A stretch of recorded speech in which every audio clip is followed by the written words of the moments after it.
महमूद गजनी के साथ आए हुए इतिहासकार ने लिखा है कि एक हिंदू शाही डायनेस्टी थी, आपने तो अब किसी को नाम में नहीं पता होगा, उसकी राजधानी काबुल थी, जिसका नरेश धर्मपाल जब ये लूट के गया और धर्मपाल से युद्ध के बाद भी वो गया और आज के जो कजाकिस्तान की तरफ, और उसे पता चला कि तुर्क राजाओं ने महमूद गजनी को घेर लिया है। तो अलबरूनी ने लिखा है, अलबरूनी ने लिखा है, क्या लिखा?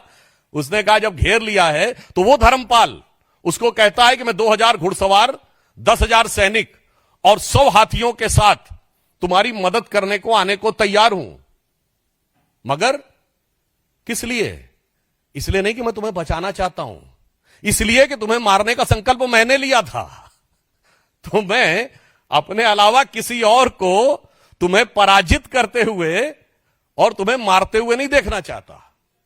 यह वो चीज थी जिसने भारत को बचा के रखा, ना कि एक गाल के बदले दूसरा गाल आगे कर देने के सिद्धांत ने।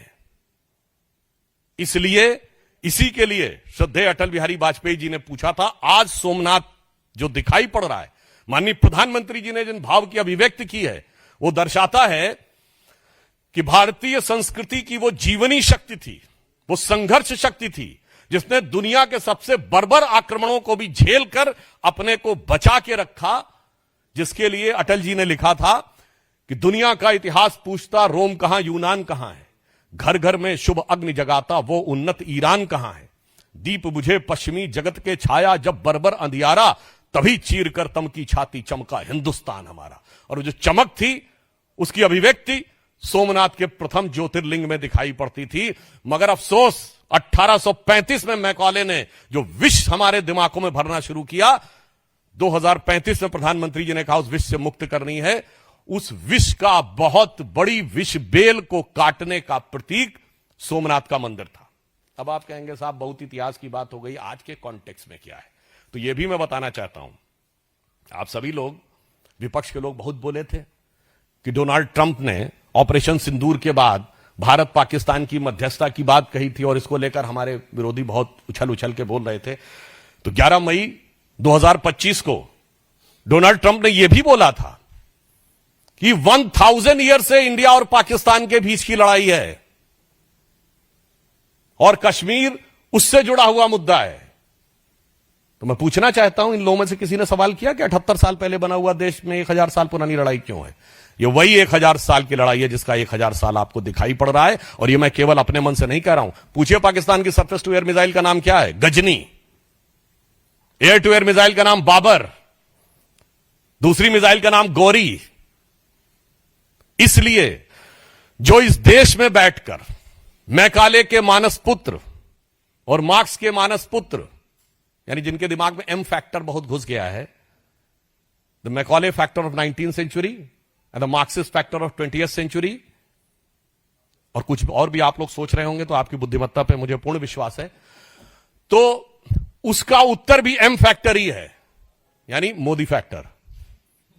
जो मोदी जी ने आज इस विषय पे अपने विचारों की अभिव्यक्ति की है, राष्ट्र को उसे समझने की आवश्यकता है।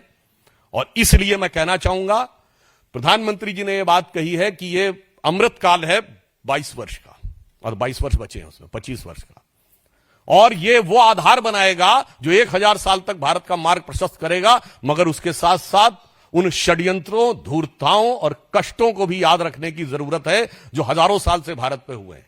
जो लोग ये कहते हैं कि मुगल आक्रमणकारियों के दौर में भारत में क्या क्या हुआ, तो उनके मैं बहुत डिटेल में नहीं जाना चाहता, सिर्फ इतना बता देना चाहता हूं कि एंगस, जो प्रोफेसर आरजी रमल ने डिमोसाइट बनाई है, जिन्होंने वर्ल्ड की हिस्ट्री का पूरा किया है, कब कब कितने लोग मारे गए, उसमें तुगलक के दौर में कितने मारे गए, खिलजी के दौर में कितने लाख मारे गए, मुगल के दौर में कितने मारे गए, कुल मिलाकर उन्होंने 60 मिलियन से 80 मिलियन लोगों के मैसेकर की बात कही है। विल डुरांड ने हिस्ट्री ऑफ सिविलाइजेशन में लिखा है, the Muslim conquest of India was not one of the bloodiest, he said was the deadliest. Colonel James Tod ने लिखा है annals and antiquities of Pakistan of Rajasthan में कि जब अकबर ने कैप्चर किया तो उसने 2980 किलोज के जनेऊ तोले, 2980 किलोज। आप सोच सकते हैं कि कितना था। ये किसने लिखा? फॉरेनर्स ने। इसलिए मैं कहना चाहता हूं, मजाक मत उड़ाइए। ये देश उसके बाद भी आज जीवित है, स्वतंत्र हुआ और उसके बाद प्रखरता के साथ आगे बढ़ रहा है अपनी उस शक्ति के कारण, जिसे समझिए और आश्वस्त रहिए कि आज जब पूरी दुनिया लड़ाई लड़ने में लगी हुई है, मैं देशों का नाम नहीं ले रहा हूं, सब एक दूसरे को के ऊपर आक्रमण करने और आधिपत्य में लगे हैं, उसमें यदि भारत का राइज हो रहा है तो इन मूल्यों को स्थापित करने के लिए हो रहा है जो विध्वंस और हिंसा के खिलाफ होगा।